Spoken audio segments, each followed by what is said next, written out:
સુરતના તાપી કાંઠે ડક્કા ઓવારા પર જે રીતે તાપી નદીનું પાણી આવી ગયું છે અને જે અહીં જે બનાવવામાં આવ્યું હતું કૃત્રિમ તળાવ તે પણ પાણીમાં ગરકાવ થઈ ચૂક્યો છે। આ મામલે જે પોલીસ અધિકારીઓ વિઝિટ પર આવ્યા છે એમાં એસઆર ટંડેલ એસીપી છે, એમની સાથે વાત કરીશું કે તેઓ હવે શું નિર્ણય લેશે। સર, આ જે પરિસ્થિતિ નિર્માણ થયું છે તો એને લઈને હવે કઈ રીતે આવતીકાલે વિસર્જન છે, શું નિર્ણય લેવામાં આવશે? હા, ખાસ કરીને અમે ડક્કાઓવાળા ખાતે હાલ જ જે પરિસ્થિતિ જોઈ છે અને હેવી રેનફોલની આગાહી છે, તેમજ પાણીનું પ્રવાહ પણ ખૂબ વધારે છે અને ભરતી પણ હાલ છે। એ પરિસ્થિતિમાં કેટલું પાણી લેવલ આ ઓવારા શુંને ઇફેક્ટ કરે છે, જે કૃત્રિમ તળાવ બનાવવા આવ્યા છે એ કેટલા ડૂબાણમાં છે, કેટલું હજુ પાણી આવવાનું છે એનું અંદાજિત લઈ અને અહીંયા સુવ્યવસ્થિત કરવી એના ઉપલાધિકારી સાથેનું માર્ગદર્શન લઈ અને યોગ્ય નિર્ણય લેવામાં આવશે। હાલ અહીંયા કોઈ પાણીના લીધે ભરાવાના લીધે કોઈ નુકસાન ન થાય, કોઈ જાનમાલને નુકસાન ન થાય, કોઈ માણસ ડૂબી નહીં જાય એને તકેદાર ભાગરૂપે પ્રોપર લોકલ પોલીસ ટ્રાફિકનું બંદોબસ્ત ડાયવર્ઝન આપી અને હાલ કામગીરી કરવાની ચાલુ છે।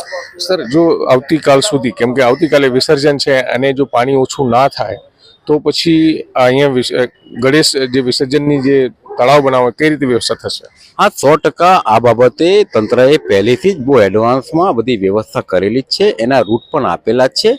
તમે જોઈ શકો છો જે કે ડક્કાઓવારાથી તમે લેફ્ટ સાઈડમાં પણ સીધા જે પાલ તરફ રસ્તો જાય છે ત્યાંથી પણ ઇઝીલી કૃત્રિમ તળાવ તરફ જોઈ શકાય છે। અઠવા ગેટ તરફથી પણ સીધા ઉધના 3 રસ્તા થઈ, ઉધના દરવાજા થઈ, ખરવરનગર તરફ પણ તમે વિસર્જન માટે જઈ શકો છો। તેમજ તમે સીધા ડુમસ તરફ પણ આ માટે નાની મૂર્તિઓ લઈને વિસર્જન કરી શકો। એટલે ઓલ્ટરનેટ વ્યવસ્થા છે જ, પણ લોકોને સરળતા થાય, જો સુનિશ્ચિત થાય કે પાણી વધારે આવશે તો જ આ પ્રમાણેનું વૈકલ્પિક વ્યવસ્થા પણ રાખવામાં આવેલી છે। તેમ છતાં જો પાણીનું શું પ્રવાહ છે, શું આગાહી છે એના પર વધારે ડિપેન્ડ રહેશે અને આ બાબતે તંત્ર સજ્જ છે અને આ બાબતે ચોક્કસ સારા નિર્ણય લઈ અને કોઈને આ વિસર્જન માટે નિર્વિઘ્ન પોતાનું વિસર્જન કરી શકે એની 100% તકેદારી રાખવામાં આવશે। ટૂંકમાં ટંડેલ સાહેબ કહીએ કે જો પાણી અહીંથી ઉતરશે તો અહીંયા વિસર્જન થશે, બાકી શક્યતાઓ નહીવત છે ને? આ 100% હજુ પણ વિસર્જન થઈ શકે એવી સંભાવના છે જ। જો આનાથી વધી શકે અથવા તો હેવી રેન થાય તોની સંભાવના છે।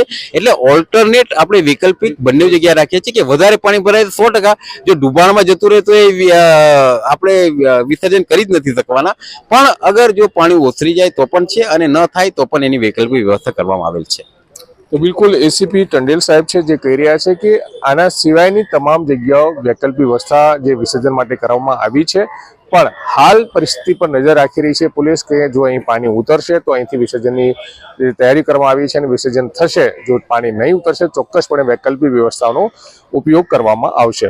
ઉપરવાસમાં થઈ રહેલ ભારે વરસાદના કારણે તાપી નદી ઉફાન મારી રહી છે અને અત્યારે તસવીરોના માધ્યમથી હું આપને બતાવવાની કોશિશ કરી રહ્યો છું। ત્યારે આપ જોઈ શકો છો સુરતના આ ડક્કા ઓવારાના દ્રશ્યો છે અને આપ જોઈ શકો છો કે ગણેશ વિસર્જન માટે જે કૃત્રિમ તળાવ અહીંયા બનાવવામાં આવ્યા હતા તાપીના કાંઠા ઉપર, જે કે આપ જોઈ શકો છો આઇસોલેશન રૂમ બનાવવામાં આવ્યું છે, બીજી બાજુ પોલીસ સ્ટાફ માટે અહીં જે જગ્યા બનાવવામાં આવી છે એ તમામ જે ટેન્ટ બનાવવામાં આવ્યા હતા, મંડપ બનાવવા તમામ પાણીમાં ગરકાવ થઈ ચૂક્યા છે। અને આ તસવીરો ફક્ત એક ઓવારાની નથી, સુરત શહેરમાંથી નીકળતી આ તાપી નદીના તમામ ઓવારાઓ પર આ જ પ્રકારની પરિસ્થિતિનો જે છે દ્રશ્યો સામે આવ્યા છે। તો સુરતની આ તાપી નદી જે અત્યારે ઉફાણ મારી રહી છે, આપ તસવીરોના માધ્યમ જોઈ શકો છો, કારણ કે ઉપરવાસમાં જે વરસાદ પડી રહ્યો છે એના કારણે જે ડેમમાં ઉકાઈ ડેમમાં જે છે પાણીનું જે ઇનફ્લો છે એ વધ્યું છે અને એના કારણે 2.5 લાખ ક્યુસેક પાણી તાપી નદીમાં છોડવામાં આવી રહ્યું છે।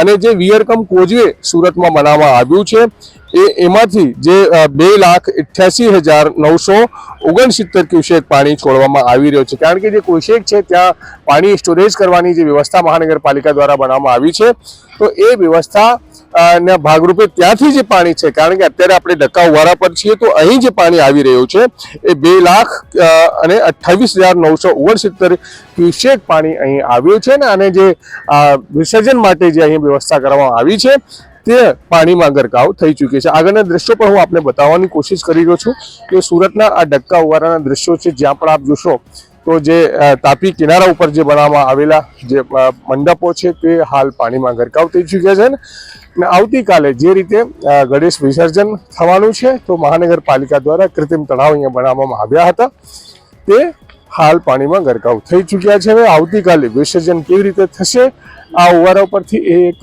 સવાલ છે. અને બીજી બાજુ આપ જોશો સામે જે મંદિર છે, આ જે મંદિર પણ પાણીમાં ગરકાવ થઈ ચૂક્યા છે. તાપી કિનારા ઉપર જે રીતે અહીંયા લોકો બસે છે, એના ઝૂંપડાઓ જે બનાવવામાં આવ્યા છે તે પણ પાણીમાં ગરકાવ થઈ ચૂક્યા છે. હાલની આ તસવીરો છે, આપ જોઈ શકો છો.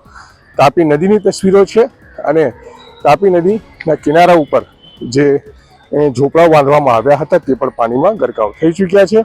અને મૂર્તિઓનું વિસર્જન માટે જે રજિસ્ટ્રેશન કાઉન્ટર બનાવવામાં આવ્યું હતું તે પણ અહીંયા પાણીમાં ગરકાવ થઈ ચૂક્યો છે. આગળ આપ જોશો જે પણ પ્રકારની વ્યવસ્થા મહાનગરપાલિકા દ્વારા કરવામાં આવી હતી કે 5 ફૂટ સુધીની ઊંચાઈવાળી મૂર્તિઓનું વિસર્જન કૃત્રિમ તળાવમાં કરવામાં આવશે તે પણ અહીંયા લખવામાં આવ્યું છે. એ તમામ વ્યવસ્થા હાલ પાણીમાં ગરકાવ થઈ ચૂકી છે. તો સુરતની આ તસવીરો છે અને આગળના દ્રશ્યો પણ હું આપને બતાવવાની કોશિશ કરી રહ્યો છું કે ડક્કા ઓવારની આ તસવીરો છે અને ડક્કા ઓવારા ઉપર આપ જોઈ શકો છો. તો તમામ જે વિસ્તાર છે પાણીમાં ગરકાવ થઈ ચૂક્યો છે. આગળ જે છે મંદિર મેં આપને બતાવવાની કોશિશ કરી રહ્યા છે કે તે મંદિર પણ પાણીમાં ગરકાવ થઈ ચૂક્યો છે. અને આજુબાજુમાં જે તાપી કાંઠે જે લોકો રહે છે તે હાલ પોતાનો સામાન અહીંયા ઉપર જોયો આપ લઈ લીધો છે. આ ખાટલાઓ છે કે અહીંયા બજાર પણ ભરાય છે સામાન્ય દિવસોમાં, તે અહીંયા આપ જોઈ શકો છો.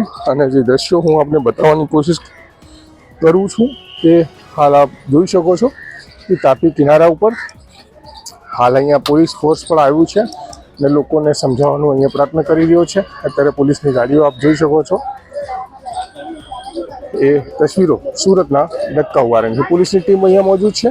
અને ફરીથી હું એક વખત આપને દ્રશ્યો બતાવવાની કોશિશ કરી રહ્યો છું કે સુરતની તાપી નદી જે સુરત શહેરના વચ્ચેથી વહી રહી છે એ હાલ ઉફાન મારી રહી છે. અને આ ડક્કા ઓવારા પર ગણેશ વિસર્જન માટે સુરત મહાનગરપાલિકા દ્વારા જે તળાવ બનાવવામાં આવ્યું હતું એ તળાવ હાલ પાણીમાં ગરકાવ થઈ ચૂક્યો છે. આવતીકાલે આ ઓવારા પરથી કેવી રીતે વિસર્જનની કાર્યવાહી થશે એ હાલ એક સવાલ છે. તો તસવીરો આપ જોઈ શકો છો સુરતની અને કૃત્રિમ તળાવની આ તસવીરો છે. તાપી કાંઠેના જે બનાવ આવેલો છે એની તસવીરો છે. હાલ આપ જોઈ શકો છો આ તમામ જે વ્યવસ્થા કરવામાં આવી હતી તે પાણીમાં ગરકાવ થઈ ચૂકી છે. કેમેરામેનથી કહીશ થોડું ત્યાંના મંદિરના દ્રશ્યો બતાવવાની કોશિશ કરો જરાક. સામે આપ જોઈ શકો છો તો જે મંદિર છે તે પણ પાણીમાં ગરકાવ થઈ ચૂક્યો છે. અને આ પહેલી વખત આ સિઝનમાં બન્યું છે કે તાપી નદીમાં આટલું પાણી આવ્યું છે અને કાંઠા ઉપર જે મંદિર હોય કે ઝૂંપડાઓ હોય એ તમામ પાણીમાં ગરકાવ થઈ ચૂક્યા છે. સુરતની આ તસવીરો છે અને સુરતની તસવીરો ડક્કા ઓવારાની તસવીરો છે તે આપ જોઈ શકો છો કે કઈ રીતનું અહીં હાલ પાણીમાં ગરકાવ થઈ ચૂકે છે. તો હાલ પોલીસની જે ટીમ છે તે પણ અહીંયા મોજૂદ છે અને આવતીકાલે કેવી રીતે અહીંયા વિસર્જન થશે એ ડિસ્કશન કરવામાં આવી છે. મહાનગરપાલિકાના અધિકારીઓ પર છે, પોલીસના અધિકારીઓ પર છે. અને હાલ આવતીકાલે કેવી રીતે અહીંથી વિસર્જન થશે કે શું થશે એના ઉપર ચર્ચા વિચારણા કરી રહ્યા છે. ડક્કા ઓવારાની તસવીરો આપ જોઈ શકો છો કે પોલીસના અધિકારીઓ હાલ અહીંયા પહોંચ્યા છે અને કે આવતીકાલે કેવી રીતે અહીંથી વિસર્જન થશે એના ઉપર ચર્ચા કરી રહ્યા છે. તો સુરતની તસવીરો છે હાલ આપ ગુજરાત તક પર જોઈ રહ્યા છો કે અહીંની આ તસવીરો છે કેવી રીતે આવતીકાલે વિસર્જન કરવામાં આવશે, કેવી રીતે શું કરવામાં આવશે હાલ અહીંથી જે ડિસ્કશન કરી રહ્યા છે. પણ જે રીતે પાણીનું વહેણ સુરતની તાપી નદીમાં આવ્યું છે આવતીકાલે અહીંથી જે છે વિસર્જન થશે કે કેમ હાલ એક સવાલ તો છે જ. કેમ કે પાણી જો ઉતરશે તો વિસર્જન થશે, બાકી શક્યતાઓ ખૂબ ઓછી દેખાઈ રહી છે. ડક્કા ઓવારાથી વિસર્જન થશે. તો આ પરિસ્થિતિનું નિર્માણ સુરતમાં જે થયું છે હું ડક્કા ઓવારાની તસવીરો આપને જણાવી રહ્યો છું. અત્યારે જે અહીં વિસર્જન માટે કૃત્રિમ તળાવ બનાવવામાં આવ્યા છે તે હાલ પાણીમાં ગરકાવ થઈ ચૂક્યા છે. સુરતના વચ્ચે તાપી નદી વહી રહી છે અને આ જે બ્રિજ છે તો અડધો સુરત પહેલી બાજુ છે અને અડધો સુરત બીજી બાજુ છે. એટલે આ જે તાપી નદીનો ઓવરબ્રિજ છે સ્વામી વિવેકાનંદ બ્રિજ છે જ્યાં આપણે અત્યારે ઊભા છીએ. અને ત્યારબાદ જે તાપી નદી જે વહી રહી છે ને અત્યારે આપ જોઈ શકો છો કે તાપી નદી ઉફાણ મારી રહી છે. અને આ તસવીરોના માધ્યમથી હું આપને બતાવી રહ્યો છું કે આ તાપી નદીમાં પાણીનો જે ફ્લો છે એ આપ જોઈ શકો છો. અને આ ફ્લોના કારણે તાપી નદીના જેટલા પણ ઓવારા છે તે પાણીમાં ગરકાવો થઈ ચૂક્યા છે. એટલે પાણીનો ફ્લો બતાવી રહ્યો છે કે જે ઉકાઈ ડેમમાંથી પાણી છોડવામાં આવી રહ્યો છે તે પાણી અહીં સુધી પહોંચી ગયું છે અને આના કારણે તાપી નદીના તમામ ઓવારાઓ છે એ હાલ પાણીમાં ગરકાવ થઈ ચૂક્યા છે. સામેની સાઈડમાં પણ જે એક નાવડી ઓવારો કહેવાય છે તે પણ પાણીમાં ગરકાવ થઈ ચૂક્યો છે અને ચાલવા માટે જે વ્યવસ્થા મહાનગરપાલિકા દ્વારા કરવામાં આવી હતી તે પણ બધી પાણીમાં ગરકાવ થઈ ચૂકી છે. તો તાપી નદીની આ તસવીરો છે. તાપી નદી હાલ ઉફાન મારી રહી છે અને નીચેના દ્રશ્યો પણ કેવા છે એ પણ હું આપને બતાવવાની કોશિશ કરીશું કે ડક્કા ઓવારા પર કઈ રીતની હાલત છે એ પણ હું આપને બતાવવાની કોશિશ કરું છું. હાલ આપને જે છે ઉપરના દ્રશ્યો બતાવી રહ્યા છે કે બે છોર પર જે શહેર બસે છે એની વચ્ચેથી તાપી નદી વહી રહી છે એના દ્રશ્યો છે. હાલ તાપી નદી ખૂબ ઉફાણ મારી રહી છે.